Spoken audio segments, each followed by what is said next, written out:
અમદાવાદના બોપલમાં એક મોટો અકસ્માત થયો। 7 માળની ઇમારત પર કામ કરતા કામદારો પડી ગયા। કામ દરમિયાન અચાનક વિસ્ફોટ થયો, જેના કારણે તેઓ નીચે પડી ગયા। આ અકસ્માતમાં 2 કામદારોના મોત થયા હોવાનું જાણવા મળે છે। એક બિલબોર્ડ થાંભલા પર વાયરના સંપર્કમાં આવતા વિસ્ફોટ થયો। બોપલ પોલીસે વધુ તપાસ શરૂ કરી છે। બિલબોર્ડ લગાવતી વખતે આ અકસ્માત થયો।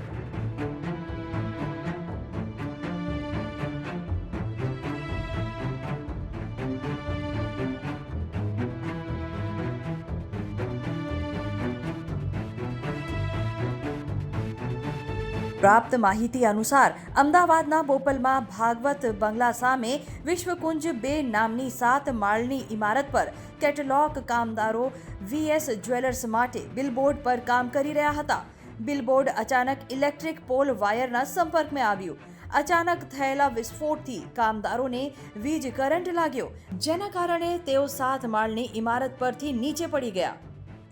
આ ઘટનામાં 2 કામદારોના મોત થયા। બોપલ પોલીસ ટીમને ઘટનાની માહિતી મળતા જ તેઓ ઘટના સ્થળે પહોંચી ગયા। પોલીસ વધુ તપાસ શરૂ કરી છે। આ ઘટનામાં 2 કામદારોના મોત થયા હોવાનું જાણવા મળ્યું છે। અન્ય કામદારોને સારવાર માટે ખસેડવામાં આવ્યા હોવાનું પણ જાણવા મળ્યું છે।